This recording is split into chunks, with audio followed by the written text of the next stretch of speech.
Jadi artinya ya memang kadang-kadang kan perjalanan naik itu ada turunnya. Saya berkali-kali mengatakan saya nggak ketemu alasannya kenapa rezim itu bisa membiarkan atau merelakan Anies Baswedan maju.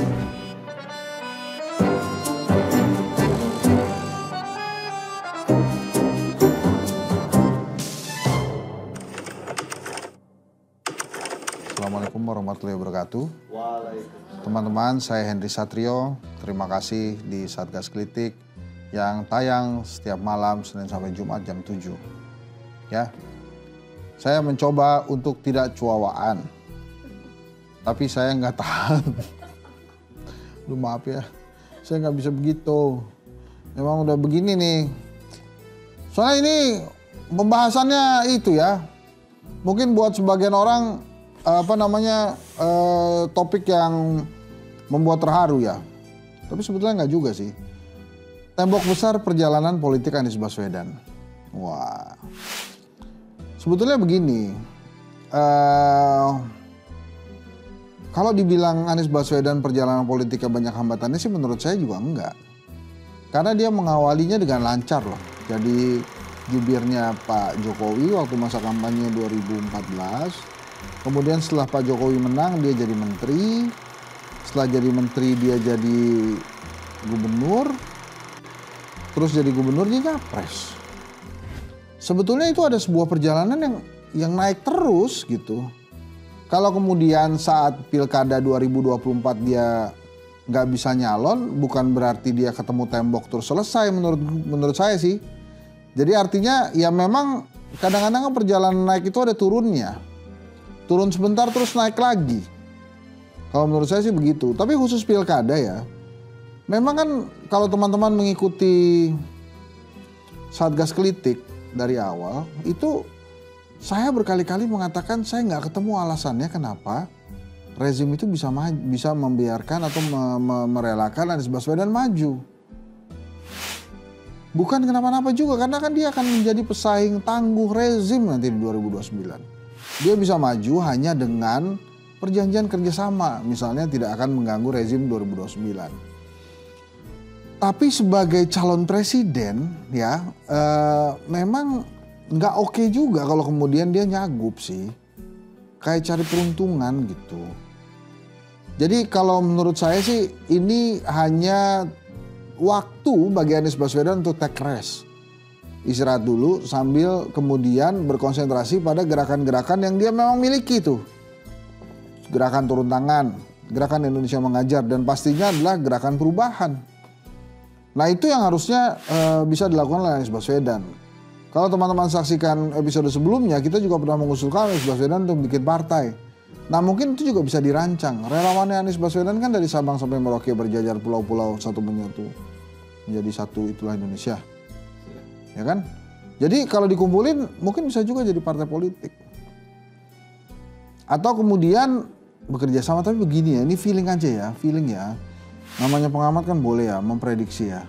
Saya kok memprediksi Pak Prabowo ini kan jiwanya merangkul ya, Pak Prabowo ini. Dia tuh akan merangkul Anies Baswedan loh. Kalau menurut saya. Dia akan memberikan ruang buat Anies Baswedan untuk berkarir juga di dalam pemerintahannya bahu-membahu. Oke lah ada tragedi 11 dari 100, tapi kalau menurut saya sih itu keserimpet lidah aja karena memang susah kan situasinya. Mungkin maksudnya Mas Anies agak mencairkan suasana gitu, tapi memang gagal. Tapi kan dari beberapa kali pertemuan dengan Pak Prabowo saya lihat dia udah cair tuh. Jadi bolehlah kalau saya memprediksi Anies Baswedan sangat mungkin kemudian akan berada di dalam jajarannya pemerintahan Pak Prabowo. Kira-kira mau atau tidak Anies Baswedannya? Kalau menurut saya sih mau tuh. Karena ada kata-kata yang sangat populer di kalangan politisi kita, yaitu bila bangsa memanggil kita semua harus siap. Gitu kan? Sana aja, tapi nggak apa-apa, boleh kok. Kan Pak Prabowo juga waktu itu bersama Pak Jokowi hasilnya bagus. Nah, sekarang Mas Anies juga masuk nggak apa-apa.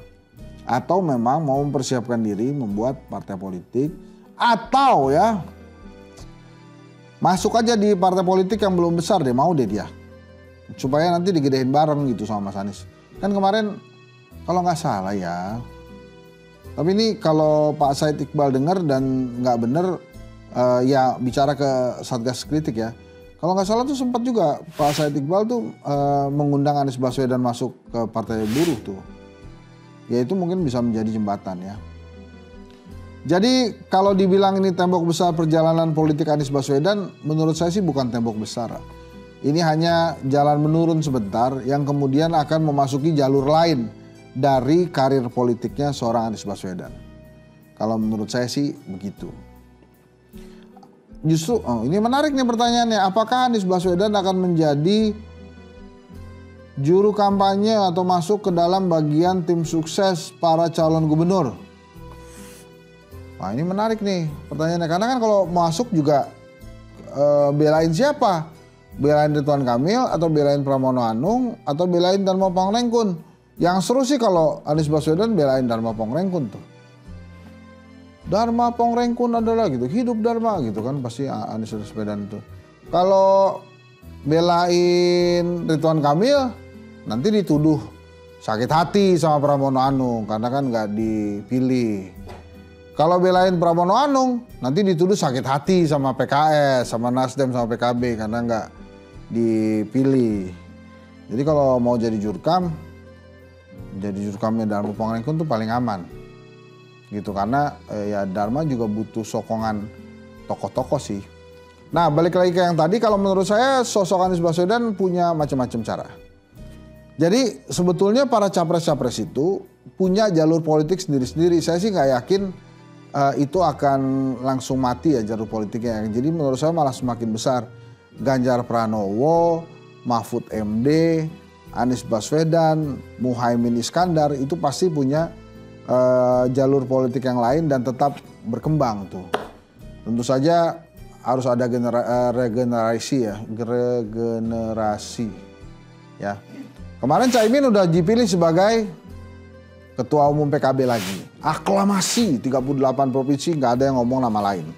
Dan kerennya di PKB itu ngajak Kiai Haji Ma'ruf Amin sebagai Ketua Dewan Syuro. Jadi kalau Ma'ruf Amin selesai jadi Wakil Presiden, dia sudah punya rumah baru yang namanya PKB. Nah, Pak Jokowi kemana?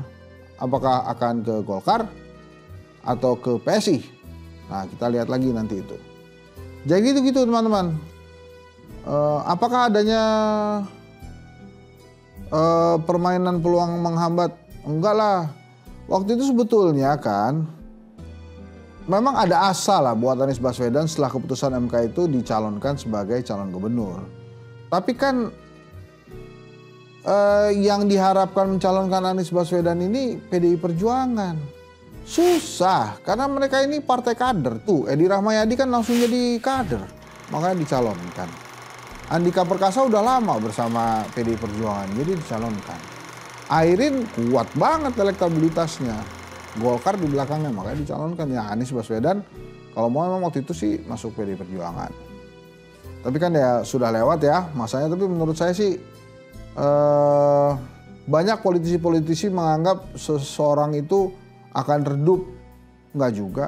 SBY, makin banyak karya-karyanya. Lagu-lagu, lukisan-lukisan makin banyak.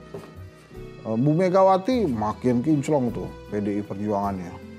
Jadi kalau politisi udah mencapai jejak tertentu, apalagi sebagai calon presiden, menurut saya sih nggak akan ada tembok yang menghalangi karir politiknya lagi.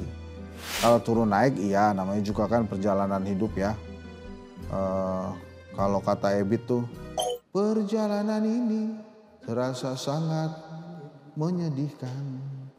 Sayang engkau tak duduk di sampingku kawan. Wah. Nanti kalau saya nyanyi habis waktu ya. Ya jadi gitu. Kalau menurut saya sih bukan tembok besar. Tapi memang sedang ada opsi-opsi lain dalam perjalanannya. Jadi gitu. Ya kita sih mungkin akan lihat gerakan-gerakan Anies Baswedan yang lain. Tapi ya itu tadi. Kalau menurut saya sih, Mas Anies main kesini lah. Satgas Kritik ya. Jadi kita ngobrol sini nih. Mas Anies mau curhat juga boleh deh. Curhat aja gitu. Kan kita pengen tahu ya apa rasanya waktu PDI di Nasdem segala macam gitu-gitu. Oke ya. Sampai jumpa ke Satgas Kritik yang episode selanjutnya bersama saya Henry Satrio setiap malam jam 7 atau jam 7.30. Jadi gini loh, maksudnya jam 7 atau jam 7.30 tuh misalnya nih ya, jam 7 di setel. Wah, kok belum ada? Nah itu jangan putus asa. Nanti jam 7.30 tuh dicoba lagi. Gitu. Kalau masih belum ada, ya mungkin 7.36, 7.37 gitu. Jadi sabar aja ya. Ini adalah latihan kekonsistenan. Kalau kemarin nonton, sekarang mesti nonton lagi. Ya, terima kasih. Assalamualaikum warahmatullahi wabarakatuh. Saya Henry Satrio, pamit ya. Bye-bye.